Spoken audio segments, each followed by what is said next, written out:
पाकिस्तान समेत दुनिया भर में हमारे देखने और चाहने वालों को इम्तियाज़ शाह का आदाब। आप हमारे इस चैनल को लाइक करें, सब्सक्राइब करें, कमेंट्स करें, नीचे दिए गए लिंक को क्लिक करें और घंटी का बटन दबाना तो हरगिज़ ना भूलें। बार बार आपसे रिक्वेस्ट है, घंटी का बटन दबाएं। और अगर कोई ऐसा मामला जिसको आप समझते हैं कि ये ख़बर में होना चाहिए था या नहीं दिया, उसकी भी निशानदेही करें। और तनकीद बराए तनकीद ना करें, तनकीद बराए इस्लाह करें।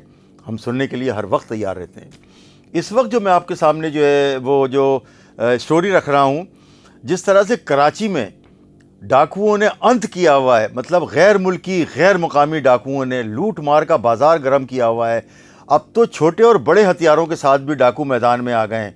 अभी पिछले दिनों हमने एक रिपोर्ट की थी जो कि गुलशन हदीद के इलाके में AK-47 के साथ जो है वो डाकू अब बाहर आते हैं और अपना लूटमार करते हैं और चले जाते हैं। बहुत सारे तो ज़राए हमें ये कह रहे हैं, बता रहे हैं कि ये जो गुलशन हदीद और इस टाइप पे इस साइडों पे जो लोग हैं, वो जो अभी सिंध में ऑपरेशन कच्चे के इलाके में शुरू हुआ है, वहाँ से बहुत बड़ी तादाद में जो क्रिमिनल्स थे वो कराची आ गए हैं और इन दूर दराज इलाकों में और दूर अफ्तादा इलाकों में रुपोश हो गए हैं। कुछ जो है वो पहाड़ी इलाकों में है, कुछ इस तरह से जो बिल्कुल टच होता है, जहाँ जो अपना शहर जाने के रास्ते उनके अतराफ़ में जो है वो बसे में वारदातें करते हैं, अच्छी खासी दिहाड़ी लगाते हैं और फिर उसके बाद जो रुपोश हो जाते हैं और ख़ूब जो है वो ऐश अय्याशी के साथ ज़िंदगी गुजारते हैं। जब उनका वहाँ पर मामला ठीक होता है तो यहाँ से कूच कर जाते हैं। इस वक्त जो मैं आपके सामने स्टोरी रख रहा हूँ वो DIG लाड़काना और ख़ास तौर से IG सिंध जनाब ग़ुलाम नबी मेमन साहब को भी ये सोचना होगा कि DIG लाड़काना वैसे बहुत अच्छे इंसान हैं। नासिर आफ्ताब साहब बहुत ही अच्छे इंसान हैं, बहुत मेहनती अफसर हैं, बहुत ईमानदार अफसर हैं और काम में अपने बिल्कुल पूरे हैं। और तो ये DIG PSP DIG ऐसे भी हैं नासिर आफ्ताब जैसे। अच्छा, उनके इलाके में MPA साहब रहते हैं, इम्तियाज़ शेख साहब, जो कि पीपल्स पार्टी के MP हैं। उनके घर के करीब एक मोहल्ला है, वो कहलाता है जंगल शाह, शिकारपुर के इलाके में। जंगल शाह ये शिकारपुर के इलाके में मोहल्ला है। वहाँ पर जो है वो डाकू आजकल बिल्कुल बेलगाम हो गए और हमें वहाँ से जो फुटेज मौसूल हुई है उसके मुताबिक ये है कि जो सुबह में लोग जिस तरह से कराची में हैवी बाइक्स छीनने वाले आते हैं और वो 110 और दीगर बड़ी जो गाड़ियाँ हैं 200 और उससे ऊपर, वो छीनते हैं सुबह सुबह जब फैमिलीज़ निकलती हैं, जब बच्चों को छोड़ने के लिए उनके वालिदैन वालिद जाते हैं तो वो मोटरसाइकिल उस वक्त छीनते हैं। ये जो मैं आपको फुटेज दिखा रहा हूँ ये भी देखें, मुसल्ला जो है वो डाकुओं की यलगार हुई है अचानक से। और जो बाप अपने बच्चों को लेके स्कूल जा रहा था उनको जो है गन पॉइंट पे लिया है, तलाशी ली है, झड़ती ली है उनकी, उनसे मोबाइल छीने हैं और बैग जो तालीमी बैग है बच्चे का वो ज़मीन पे पटका है और उसके बाद गाड़ी लेकर उसके मोबाइल और दीगर सामान लेकर और चले गए। ये जो है वो मोहल्ला जो है जंगल शाह, ये MPA साहब जो है इम्तियाज़ शेख साहब, उनके घर के बिल्कुल करीब में वाक़ है। और यहाँ पर जो SSP हैं शाहजेब चाचड़ साहब, चाचड़ साहब को चाहिए कि वो इस मामले में इस थाने के SHO को पाबंद करें। पीपल्स पार्टी के कर्ता धर्ताओं को चाहिए कि वो इस इलाके में डकैती की वारदातों को रोकें। जहाँ जहाँ डकैती की वारदातें होंगी, जहाँ जहाँ जो है वो हमें उसकी फुटेज मिलेगी, हम उसको ज़रूर नशर करेंगे और देंगे ताकि लोगों को आगाही हो और पुलिस अपना किबला दुरुस्त कर सके। तो ये जो है वो SSP साहब की ओवरऑल ज़िम्मेदारी है।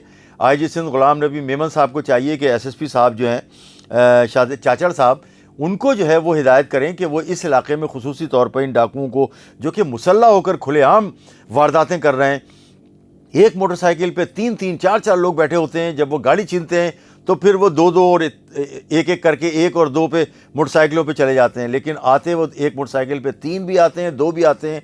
और जब मोटरसाइकिल छीनते हैं तो वो चोरी शुदा मोटरसाइकिल पे एक बैठता है, दूसरा चला रहा होता है दूसरी मोटरसाइकिल, और 9-2-11 हो जाते हैं, रफू चक्कर हो जाते हैं। और अब यहाँ के जो लोग परेशान हैं, ख़ास तौर से वालिदैन और जो सुबह सुबह जो है वो निकलते हैं गाड़ियाँ लेके, अच्छा नई गाड़ियों को छीन रहे हैं। हम आपको ये भी बताते चलें कि जब बलूचिस्तान में मछली का सीज़न शुरू होता है, जब फ़िशिंग स्टार्ट होती है, तो ये जो हमने एक जो है वो मुलजिम से इंटरव्यू किया था जिसे SIU CIA जो है पकड़ के लाई थी बलूचिस्तान से, उनका कहना यह था कि ये जो हम हैवी बाइक्स छीनते हैं वो सीधे बलूचिस्तान ले जाते हैं, वहाँ पर हमें जो है वो कैश के ख़रीदार मिलते हैं, वो इसका इंजन लगा के अपनी बोट्स में लगाते हैं और वो फ़िशिंग के लिए जाते हैं। और इसका जो है वो जो इसका ढांचा होता है वो कहीं भी फेंक देते हैं या बेच देते हैं लोहे में या उसको गला देते हैं। तो इंजन की डिमांड है असल में बोट्स, छोटी बोट्स के लिए। ये जो हैवी बाइक्स हैं 110 और इससे ऊपर की, वो जो है वो जो उसके इंजन है वो बोट्स में लगते हैं जो फ़िशिंग के लिए काम आती है। तो हमारी IG सिंध से भी दरख्वास्त है कि देखें वो जब आते हैं تو خاص طور سے جب گاڑیاں آ رہی ہوتی ہیں، جا رہی ہوتی ہیں، منشیات آ رہی ہوتی ہے اور جا رہی ہوتی ہے، غیر ملکی غیر مقامی افغانی آ رہے ہوتے ہیں، جا رہے ہوتے ہیں، اسمگلنگ شدہ تیل آ رہا ہوتا ہے اور جا رہا ہوتا ہے، تو یہ زیادہ تر ذمہ داری جو ہے وہ ہب کے قریب جو ہب چوکی ہے وہاں پر پکٹ کا نظام جو ہے بہت ہی مؤثر کرنے کی ضرورت ہے. لیکن اب جو ہے وہ یہی اسمگلر جو ہے وہ ہائی ویز کا راستہ بھی اپنا رہے ہیں، اور یہ جو مختلف جگہوں پہ سے جو ہائی ویز کراچی کی طرف آ رہی ہیں، جو اب تو روڈ بھی بہت اچھے بن گئے ہیں، تو اس کا استعمال کرتے ہیں. وہ اسمگلنگ کے جو مال ہے وہ سکھر سے چڑھتے ہیں اور اس طرح سے لے کے پورے کراچی کی طرف یہاں سے آتے ہیں، ہائی ویز کے ذریعے آتے ہیں. اچھا، میں آپ کو بتاؤں کہ اس سلسلے میں آئی جی سندھ کو بھی اور خاص طور سے جو ہب چوکی پر مختلف جو ہے وہ اداروں نے اپنی دکانیں کھولی ہوئی ہیں، اپنے ٹھکانے بنائے ہوئے ہیں بیٹھنے کا. ان کا تو صرف کام یہ ہے کہ وہ پیسے جمع کریں. اس میں سارے کے سارے اداروں نے اچھا اپنی جو ہے دکانیں کھولنے کے لیے سب تیار ہیں کہ ہمارا بھی یہاں ہونا چاہیے، ہماری بھی یہاں پر چیکنگ ہونی چاہیے. اس کا مقصد صرف اور صرف یہ ہوتا ہے میرے خیال سے، کیونکہ اس طرح سے جس طرح سے مال جو ہے وہ چوری کا اور جو آ اور جا رہا ہوتا ہے، اسمگل شدہ مال جو آ جا رہا ہوتا ہے، اس پہ ظاہر ہے ان کے اپنے بندھے ہوئے پیسے، پولیس کے بندھے ہوئے پیسے ہوتے ہیں. اور اس سے پہلے بھی ون روٹ ون بیلٹ کے بارے میں ہم بتاتے رہے کہ وہ جب وہاں سے شروع ہوتا تھا ہب چوکی سے، تو وہ روڈ سیدھا جب کماڑی تک آتا تھا اس کو کوئی چھوڑنے والا پکڑنے والا نہیں تھا ایک زمانے میں. اور وہ کھربوں روپے کی اسمگلنگ وہاں ہوئی ہے اور سارا کا سارا مال جو ہے وہ غائب ہو گیا. اور مختلف اداروں میں مطلب پولیس کے ساتھ ساتھ دیگر اداروں کو بھی جو ہے وہ اس سے مستفید ہوتے ہیں. تو ذمہ داری اصل میں یہ ہے کہ جو بارڈر سیکیورٹی فورسز ہیں ان کو بھی اپنے کام پر دھیان دینا ہوگا اور ان کو پکڑنا ہوگا، اور خاص طور سے جو پولیس کی ذمہ داری ہے انہیں تو یہ کام کرنا ہی ہوگا. پاکستان نیوز ٹائمز کے لیے امتیاز شاہ، پاکستان زندہ باد.